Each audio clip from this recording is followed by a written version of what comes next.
A poor little girl found a leather wallet under a bus bench in the scorching sun. There was over $1,500 in there. Her hands trembled as she froze. She gazed for a long time, not knowing what to do. Then she made her choice.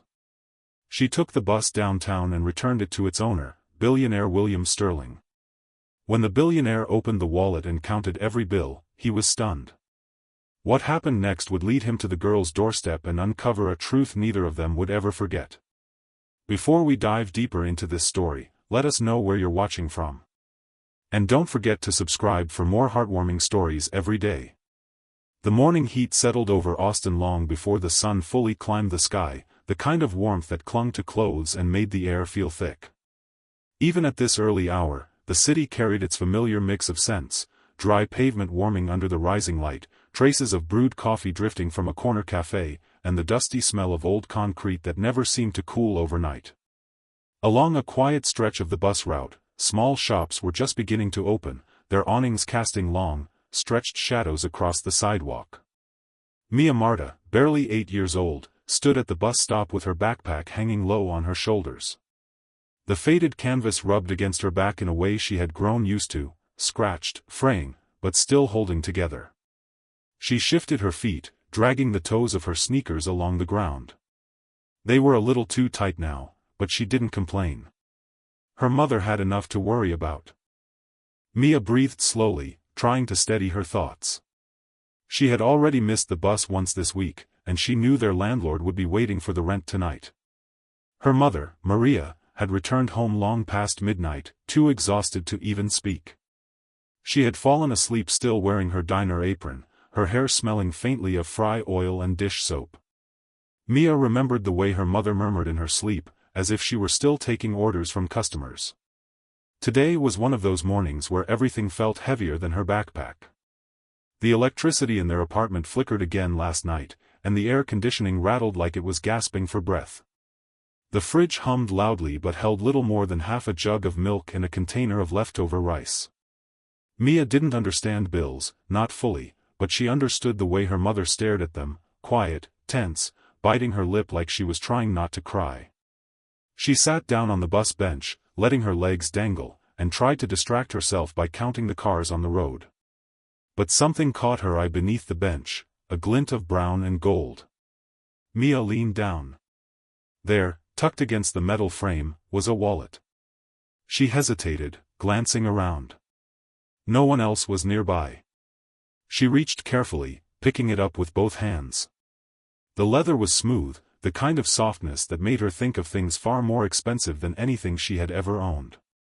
Gold letters were pressed neatly into the corner, W.S. Her heart beat a little faster. She opened the wallet slowly, almost afraid to see what was inside. The first thing she noticed was the money, too much money. Bills stacked neatly, more than she had ever held in her life.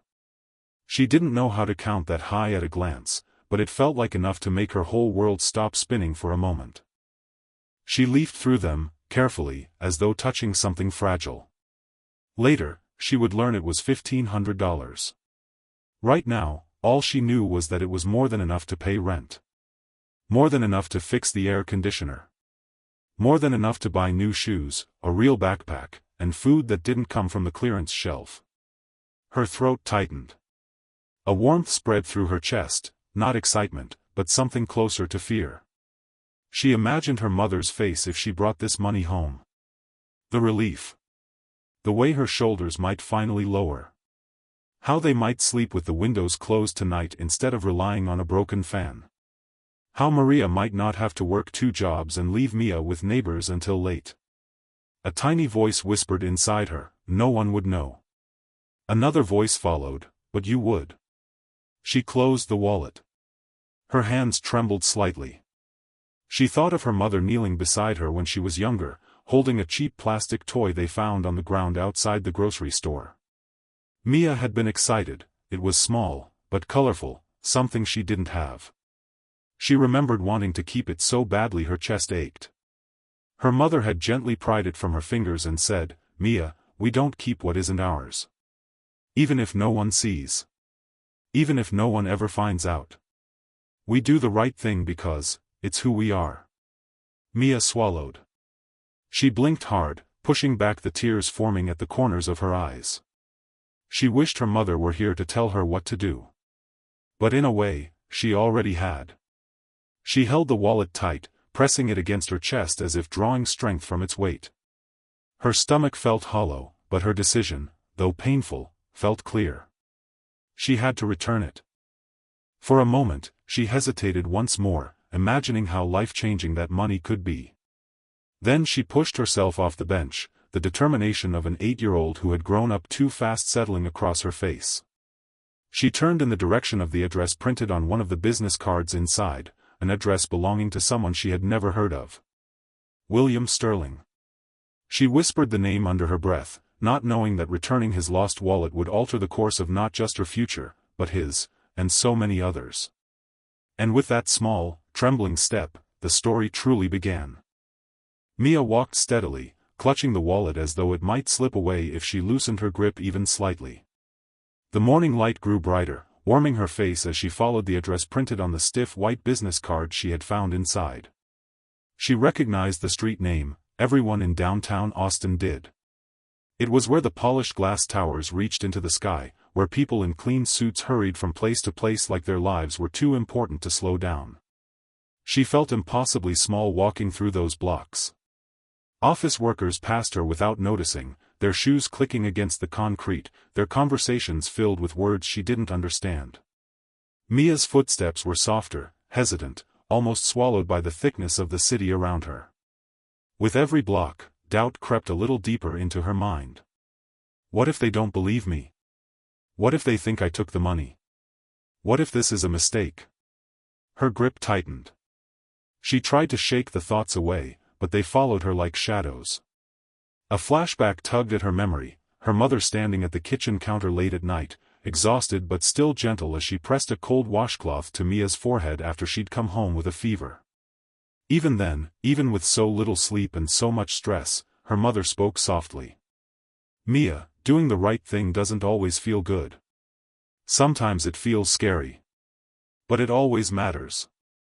Those words steadied her.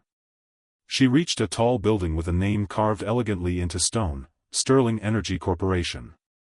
The glass gleamed like a giant mirror, reflecting the entire street back at her.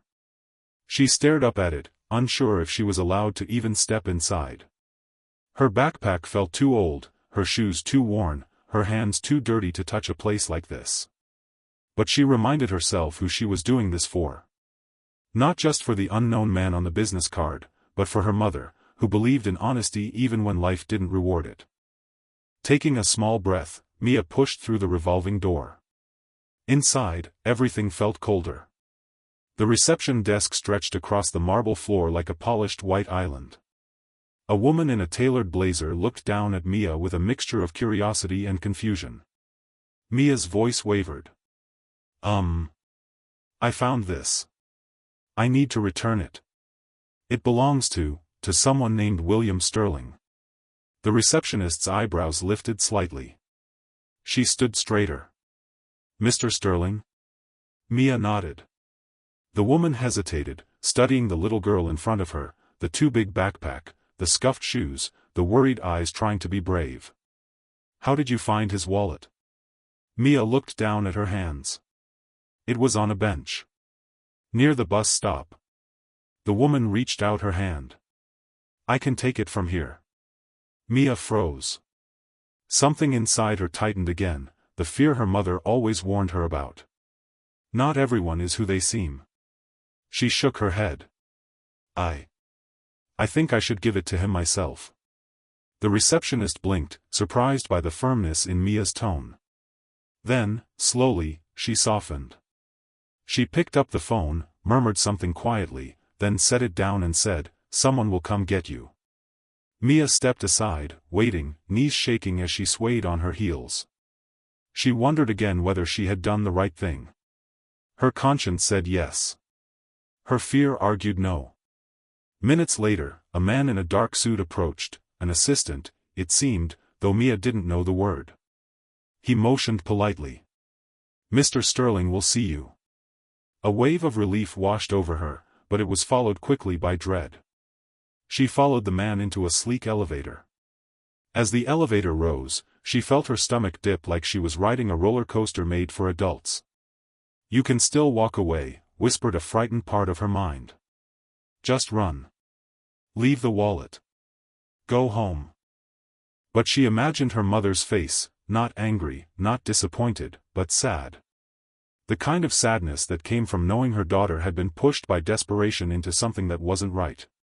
Mia straightened her shoulders. When the elevator doors opened, she stepped out into a quiet hallway lined with framed photographs of solar farms and wind turbines stretching toward the sky. At the end stood a large glass door, slightly open. She peeked inside. There, behind a wide wooden desk, sat a man who looked older than the photographs she'd seen on the wall. His shoulders sagged slightly, as if carrying a weight no one could see. His suit was elegant, but his expression was tired in a way that felt familiar to Mia. This was William Sterling. He lifted his gaze as she entered, and for a moment, he simply regarded her in silence. Not with suspicion. Not with annoyance. But curiosity. Mia stepped forward, holding the wallet in both hands like a treasure she was afraid to break. "I think this is yours," she said, voice barely above a whisper. William blinked. His eyes softened. "You found this?" "Yes. At a bus stop." "And you brought it all the way here?" She nodded. "Why?" His tone was gentle, not demanding, genuinely searching. Mia swallowed. Because it's yours. And my mom says you don't keep what isn't yours. Even if no one's watching." William leaned back, absorbing her words. Something unspoken flickered in his expression, something like surprise, or maybe something deeper, something aching. For the first time in a long time, he felt something shift inside him. It was the first quiet ripple of change, born from the trembling hands of a little girl who could have chosen the easier path, but didn't. And neither of them yet understood how far that ripple would travel. William Sterling didn't speak at first. He simply turned the wallet over in his hands, as if trying to understand the weight of what he'd just been handed, not the money inside, but the meaning behind its return. His eyes lifted again to Mia, studying her face with a kind of quiet intensity that made her shift, uncertain. Finally, he said softly, "Do you know how much money was in here?" Mia lowered her eyes. "A lot. And you didn't take any of it?" Her head jerked up quickly, almost offended by the idea. "Of course not. It's not mine." He watched her, and a strange emotion tightened his expression, something between admiration and sorrow. It had been a long time since he'd met anyone, especially someone so young, who showed honesty without expectation. He closed the wallet and set it on the desk. "What's your name?"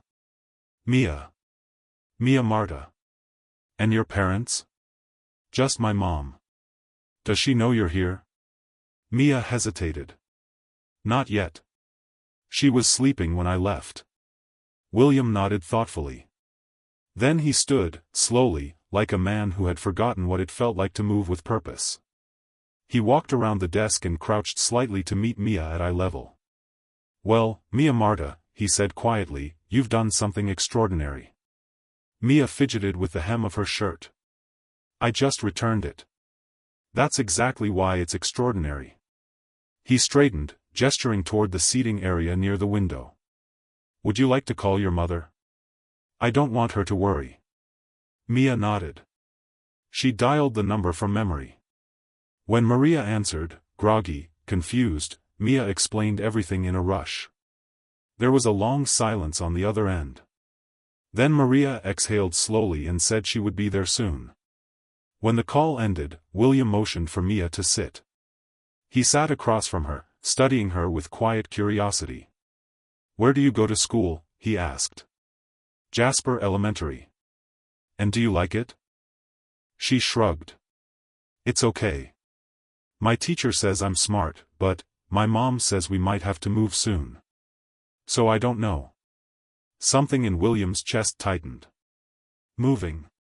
He'd heard that word in countless stories: families uprooted, children bounced from school to school, all because life had failed to offer them stable ground. And though William had lived a life of wealth, he knew instability in a different way, emotional, not financial. The kind that left people feeling untethered, adrift. As Mia spoke about her mother working at a diner, about the broken air conditioner, and about how they sometimes slept in the living room because it was cooler there, William felt a quiet ache stir inside him. He did not interrupt. He simply listened. By the time Maria arrived, breathless and apologetic, William already understood far more about them than they realized. Maria stopped short when she saw him.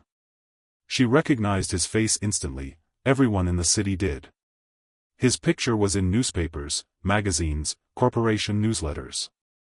He was the man whose company powered a third of Texas. "I'm so sorry," she blurted, pulling Mia close. "She shouldn't have come here. She should have given it to someone at the bus stop, or—" William lifted a hand gently. "Ms. Marta, she did exactly what someone with a good heart would do. She did the right thing." Maria blinked, caught between embarrassment and relief. She looked down at Mia, brushing her daughter's hair back. "I'm proud of you," she whispered. William motioned for both of them to sit. "Your daughter told me a bit about your situation," he said gently. "I hope you don't mind." Maria stiffened, unsure how much he knew. Yet, she nodded. "We're managing." He could hear the exhaustion under her words. He leaned forward. "What did you do before the diner job?" Maria cleared her throat. "I used to work in facilities. Maintenance coordination. Before my husband passed. Things got difficult after that." He sensed the weight in her voice, the loss, the struggle, the endless fight to keep life from unraveling. "And you're trained in that field?" "Yes. I even earned a certification, but, without connections or a degree, it's been hard to find work." William nodded slowly, thoughtfully. It was the way someone nods when several ideas start aligning in their mind, forming a path they hadn't considered before. He sat back. "Ms. Marta." "Maria, may I be honest?" She stiffened, unsure what to expect. "Of course. I could have lost far more than money today," he said, glancing at the wallet. "That wallet also holds access cards. Business keys. Personal items. And your daughter could have handed it to anyone. But she didn't. She brought it here. Directly to me." Maria looked at Mia again, this time with a softness that bordered on disbelief. "And that kind of integrity," William continued, "doesn't come from nowhere. It usually comes from someone who taught it." Maria's eyes glistened. William cleared his throat. "I want to offer you a job. At Sterling Energy. Assistant Facilities Manager. $45,000 a year, full benefits, and tuition assistance if you want to finish your degree." The room went still. Maria stared at him like he had spoken in an unfamiliar language. Mia looked between them, confused. William didn't rush. He let the silence settle, giving Maria space to understand that he was serious. She finally whispered, "Why? Why would you do that?" "For the same reason your daughter returned the wallet," he said quietly. "Because sometimes doing the right thing changes everything." Tears escaped her eyes before she could stop them. She pressed a hand to her mouth, overwhelmed. And though Mia didn't fully grasp what had just happened, she understood one thing clearly. Her small act, her little, trembling decision that morning, had shifted the course of their lives. And somewhere deep inside William Sterling, a long-frozen part of him began to thaw. He didn't know it yet, but this meeting would become the first spark of transformation, not only for Maria and Mia, but for himself. As the weeks passed, Maria settled into her new role with a diligence that surprised even herself. Every morning she arrived early, with her hair tied back and her expression carrying the quiet determination of a woman who'd learned to survive more storms than she cared to count. William's company, Sterling Industries, was wide, bright, and buzzing with the energy of people who had learned to move fast and think faster. Maria often felt out of place among the polished executives and the glass-walled offices, but she kept her head down and worked.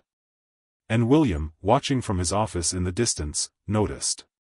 Not just her effort, but the humility with which she carried responsibility that others handled with arrogance. But not everyone admired her presence. Marcus Blake, the company's ambitious vice president, was the kind of man who interpreted kindness as weakness and generosity as a threat. He'd worked years, decades essentially, to climb into the position he held, and he'd done so with the brittle pride of someone who feared the ground beneath him wasn't stable. When Maria appeared and William praised her openly for her work ethic, Marcus's smile tightened at the edges. At first, his displeasure was subtle. A missing file here. A task reassigned without warning. Information that was passed to everyone except her. Maria tried to ignore it. She had survived worse than workplace politics, but pressure tends to reveal what people truly are, and Marcus was growing increasingly obvious. The tension reached a new height the day Maria submitted a report William had asked her to revise. It was small work, but she had poured concentration and effort into it, wanting it to be perfect. She handed it to Marcus as instructed, but the next morning, William called her into his office with an expression she didn't understand, cool, disappointed, almost distant. He held the pages. They were full of errors. Not her errors. Maria's breath caught. She could feel the room shrinking.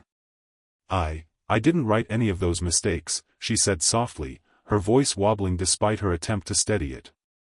William's eyes studied her. He didn't accuse her, not directly. But doubt was a heavy presence in the air. She left his office with her chest tight and her hands shaking. It was the first time she wondered if she truly belonged there.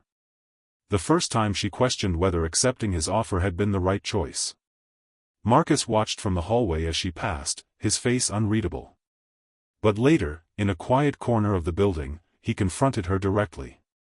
He didn't raise his voice. He didn't insult her. He didn't need to. "You don't fit here, Maria," he said with a quiet venom. "People like William might not see it yet, but they will. And when they do, you'll wish you had never stepped foot in this place." Maria didn't respond. She simply turned away. But the words clung to her like burrs on clothing. Still, not all shadows stay hidden forever. A few evenings later, while organizing archived files in a storage room, she discovered something strange, an earlier draft of the report she had supposedly ruined. But the handwriting in the margins, the edits, the corrections, they weren't hers. They weren't in her style. They weren't even in her phrasing. And on the cover sheet, in the corner, was the faint, unmistakable imprint of Marcus's initials. Her heart thudded in her chest, not in anger, but in clarity. Marcus had changed the report. On purpose. He had wanted her to fail. But what shook her most wasn't the sabotage. It was the buried truth she found next. Inside the same folder was a dated memo, an old email from years before, between William and a hospital administrator. Maria didn't understand the full context, but she understood enough. Years ago, William had paid for a medical procedure for someone. A woman with the last name Blake. Suddenly the resentment made sense. Marcus wasn't driven by simple jealousy. He was driven by something deeper, some unresolved, unspoken conflict between gratitude and shame. Maria returned the documents, closed the cabinet, and stood motionless in the dim, dusty room. She realized she stood at a crossroads, not one of external danger, but one of character. Should she confront Marcus? Should she bring this to William? Should she pretend she had seen nothing? When dawn came the next morning, she made her decision. She walked straight to William's office. He looked up from his desk when she entered, surprised but not unkind. Maria placed the folder on the table and, with steady hands, explained what she found, every detail, every document, every manipulated page. She didn't raise her voice, didn't defend herself, didn't ask for anything. She simply told the truth, the same way she had taught Mia to do. The same way Mia had taught her. When she finished, William leaned back, speechless. The truth had weight, and he felt every ounce of it. It was not anger that washed across his face first, it was sorrow. A deep, private kind of sorrow only a man who had lived with too many regrets could understand. But there was anger too. Controlled, steady, righteous. Thank you, he said quietly. I need time to handle this properly. And he would handle it. Because the truth, once released, cannot be ignored. And for the first time in years, William realized he could no longer outrun his past, not with Marcus, not with his daughter, not even with himself. Maria left his office feeling different, not triumphant, not relieved, but strong. Clear. Rooted. She had faced adversity without losing her integrity, and that alone marked the beginning of her growth. What she didn't know, not yet, was that this confrontation would open the path to deeper revelations, long-buried wounds, and a redemption none of them saw coming.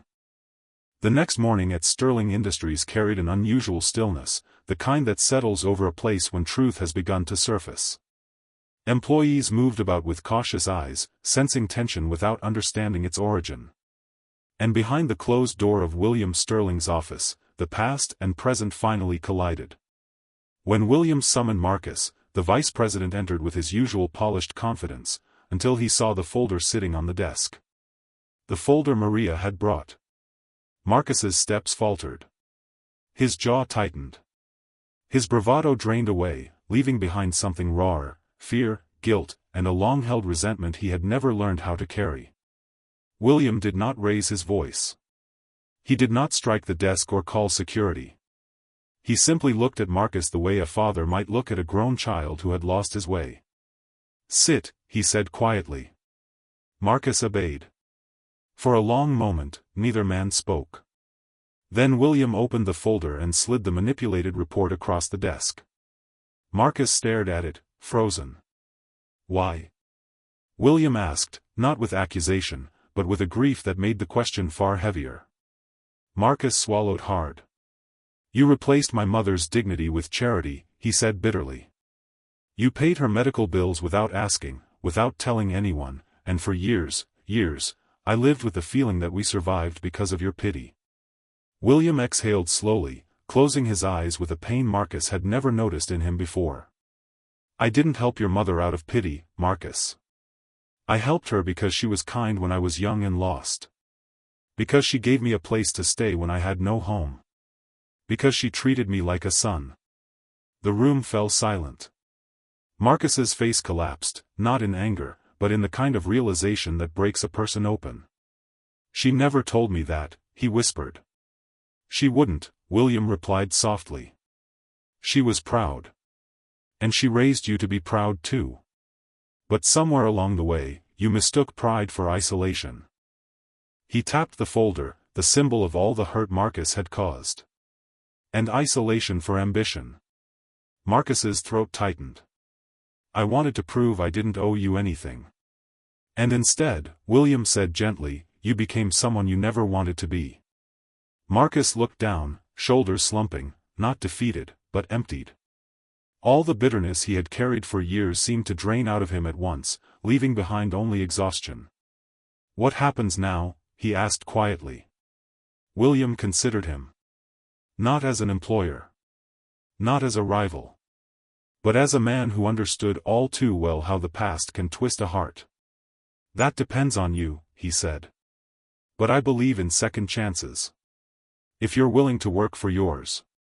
For the first time in years, Marcus nodded without argument. "I am," he whispered. It wasn't absolution. But it was the beginning of transformation. Meanwhile, Maria, unaware of the conversation unfolding, sat at her workstation with a stillness of her own. Her hands rested atop a small notebook Mia had decorated for her, bright stickers, crooked lettering, hope pressed into paper. Maria didn't know what outcome awaited her, but she knew she had done the right thing. That knowledge alone steadied her. When William finally stepped out of his office, his expression had softened in a way she had not seen before. He walked toward her, not quickly, not hesitantly, but with a quiet purpose. "Maria," he said, stopping at her desk. "Thank you, for your honesty, and for your strength." She rose to her feet, unsure if she should speak. But he continued. "You were right about everything. And your integrity has reminded me of something important, the kind of character this company should stand for. He paused, his voice lowering with sincerity. "And the kind of man I still want to be." To Maria's surprise, he offered her a new position, higher responsibility, better pay, and direct involvement in community outreach efforts he wanted to revive. He told her he needed people in leadership who had lived through hardship, who understood real struggle, real sacrifice, real values. Her breath caught, not because of the promotion, but because he believed she belonged. She had never heard those words spoken through actions before. She nodded slowly. "Thank you, sir." He smiled. "No, Maria. Thank you." Life began to shift in ways none of them anticipated. Marcus, humbled, requested counseling and voluntarily enrolled in leadership training. He even asked Maria, quietly, without pretense, if she would allow him to make amends. And although the wound was fresh, she accepted. Not out of obligation, but because forgiveness, she believed, was the greatest freedom a person could offer themselves. For the company, change appeared too. William implemented new policies, clearer accountability, employee support systems, open pathways for workers from struggling backgrounds. It wasn't just a corporate overhaul, it was a cultural one. And then came the moment that touched Maria the deepest. During an outdoor company event, a small gathering William held to celebrate the renewed vision, Maria watched from the side as he reunited with his estranged daughter, Catherine. The young woman hugged him tightly, her tears soaking into the shoulder of a father she had once given up on. Maria understood forgiveness when she saw it. And in that moment, she realized that all of them, William, Marcus, Catherine, even herself, had been walking wounded, each on their own difficult journey toward healing. Change didn't come loudly. It came gently, like sunrise slipping through a cracked curtain, touching what had long been dark. And just like that, transformation took root. Not perfect, not complete, but unmistakably real. The stage was set for the final chapter, where lives touched by honesty, pain, and compassion would settle into their rightful places. And the story, nearing its end, prepared to close with meaning that would outlive the telling. In the months that followed, the ripples of that singular moment, the day an 8-year-old chose honesty over desperation, spread farther than anyone could have imagined. Sterling Industries transformed quietly but profoundly. The walls that once held tension now carried a different air, as if the company itself had exhaled after years of holding something in. New programs took shape, mentorship initiatives, scholarship funds, employee support systems. William insisted the company invest not just in profits, but in people. And at the center of it all was Maria. Her new role placed her not only behind a desk but within the heart of the community. She worked with single parents, struggling students, and families who had almost given up hope, families who reminded her of herself, of the life she had survived, of the daughter she still breathed for. Her influence grew, but she carried it with the same humility that had caught William's attention the day she returned his wallet. Marcus, too, walked a different path. He showed up early, stayed late, and asked questions he had never humbled himself to ask before. Some people were slow to trust the change in him, but change doesn't need applause to be real. Over time, his posture softened, his leadership shifted, and he became a mentor to young employees who saw in him a surprising depth, not perfection, but wisdom earned through failure and forgiveness. William himself underwent the quietest transformation of all. He rebuilt the relationship with his daughter, Catherine, with a tenderness he had once believed he no longer possessed. They met for lunch on Thursdays, a tradition she suggested, and he never missed a single week. The loneliness that had once carved deep shadows into his life was replaced by the simple comfort of being needed, and of finally allowing himself to need others. He often found himself thinking about Mia, the little girl whose moment of integrity had been the spark for everything that followed. Whenever she visited the office with Maria, she wandered the halls with the bright, fearless curiosity of a child who had witnessed adults discover their better selves. She would sit in William's office chair, swinging her legs, asking questions only children think to ask, questions about stars and kindness and why people sometimes forget to be good. William always answered her with a softness he didn't know he was capable of before. As for Maria, her life at home changed just as deeply. The new income eased burdens she had carried for years. She fixed the broken AC in the apartment, kept the fridge full, and enrolled in night classes she had long postponed. She studied with the determination of someone who finally believed their future was worth building.